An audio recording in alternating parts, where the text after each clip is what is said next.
अस्सलाम वालेकुम प्यारे बच्चों, कैसे हैं आप। मैं हूं आपकी मिस इशरत। आज मैं आपको कायदे-ए-आज़म मोहम्मद अली जिन्ना रहमतुल्लाह अलैह मज़मून पढ़ाऊँगी। प्यारे बच्चों, इससे पहले कि मैं पढ़ाना शुरू करूं, मेरे चैनल को सब्सक्राइब, लाइक और शेयर ज़रूर कीजिएगा। बिस्मिल्लाहिर्रहमानिर्रहीम। तमहीद।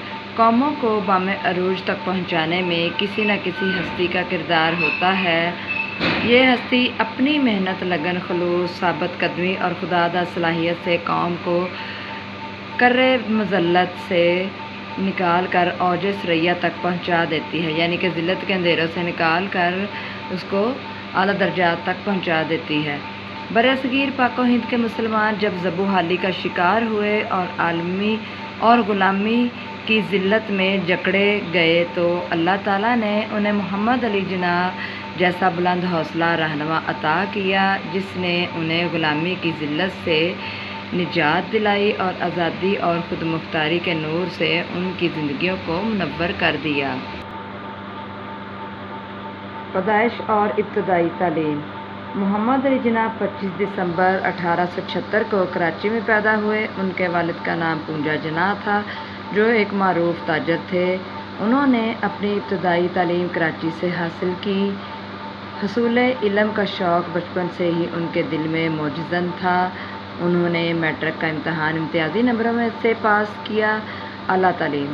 मोहम्मद अली जिन्ना में कायदाना सलाहियतें बचपन ही से मौजूद थीं।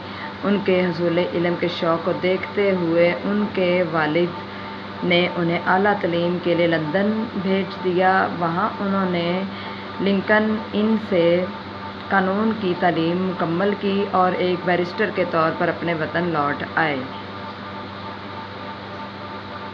पेशा-वराना ज़िंदगी। कायदे-ए-आज़म मोहम्मद अली जिन्ना ने अपनी पेशा-वराना ज़िंदगी का आगाज़ कराची और बम्बई में वकालत से किया। बहुत जल्द उनका शुमार बरसगीर के मुमताज़ कानूनदानों में होने लगा।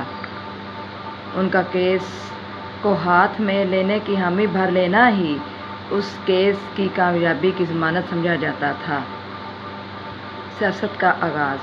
कायदे-ए-आज़म मोहम्मद अली जिन्ना का मैदान सियासत की जानिब रुझान शुरू ही से था। बरसगीर के सियासी हालात पर उनकी गहरी नज़र थी। उन्होंने अपनी सियासी ज़िंदगी का आगाज़ इंडियन नेशनल कांग्रेस में शमूलियत से किया।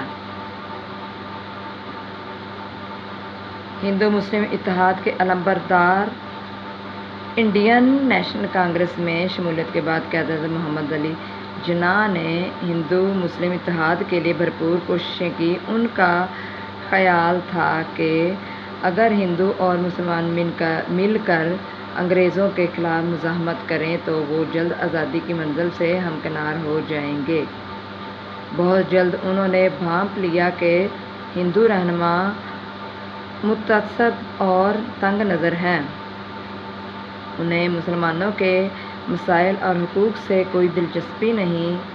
कायदे-ए-आज़म मोहम्मद अली जिन्ना हिंदुस्तानी मुसलमानों के हुकूक का तहफ़्फ़ुज़ चाहते थे। कांग्रेस में रहते हुए ये काम मुमकिन ना था, लिहाजा उन्होंने कांग्रेस को खैरबाद कहा और मुस्लिम लीग में शमूलियत इख्तियार कर ली। कायदे-ए-आज़म और मुस्लिम लीग। कायदे-ए-आज़म मोहम्मद अली जिन्ना ने 1913 में मुस्लिम लीग में शमूलियत इख्तियार की। अपनी मेहनत, लगन और खलूस से बहुत जल्द मुस्लिम लीग के अहम तरीन रहनुमा की सूरत में उभरे। उनकी रहनुमाई में मुस्लिम लीग मज़बूत तर हो गई और बरसगीर के मुसलमानों की वाहिद नुमाइंदा जमात के तौर पर अपना मुकाम बनाने में कामयाब हो गई। अलहदा वतन के असूल का मुतालबा। दीगर कई मुसलमान रहनुमाओं की तरह आखिरकार कायदे-ए-आज़म भी इस नतीजे पर पहुँचे कि मुसलमानों के मसाइल का हल अलहदा वतन के हसूल के बगैर मुमकिन नहीं। लिहाजा कायदे-ए-आज़म की क़ियादत में मुस्लिम लीग ने बरसगीर के मुसलमानों के लिए अलहदा वतन के हसूल के एजेंडे पर काम शुरू कर दिया। हसूल पाकिस्तान। कायदे-ए-आज़म ने अलहदा वतन के हसूल की खातिर दिन रात मेहनत की। उन्होंने तन तनहा अंग्रेज़ी साम्राज्य और मुतअस्सब हिंदुओं का मुकाबला کیا۔ آخرکار ان کی محنت رنگ لائی اور 14 اگست 1947 کو پاکستان مسلمانوں کے علیحدہ خود مختار ملک کے طور پر معرض وجود میں آیا۔ قائد-اعظم بطور گورنر جنرل۔ قائد-اعظم نے قیام پاکستان کے بعد پہلے گورنر جنرل کے طور پر اپنے عہدے کا حلف اٹھایا اور نئی مملکت کو درپیش تمام مسائل بڑی بصیرت سے حل کیا۔ انہوں نے پاکستان کے استحکام کے لیے بڑی ثابت قدمی اور مستقل مزاجی سے دن رات کام کیا۔ وفات۔ مسلسل کام اور سخت محنت نے ان کی صحت کو متاثر کیا۔ وہ پاکستان کی ترقی اور استحکام کی خاطر مصروف عمل رہے اور بیماری کو خاطر میں نہ لائے۔ آخرکار 11 ستمبر 1948 کو وہ اپنے خالق حقیقی سے جا ملے۔ ان کا مزار کراچی میں ہے۔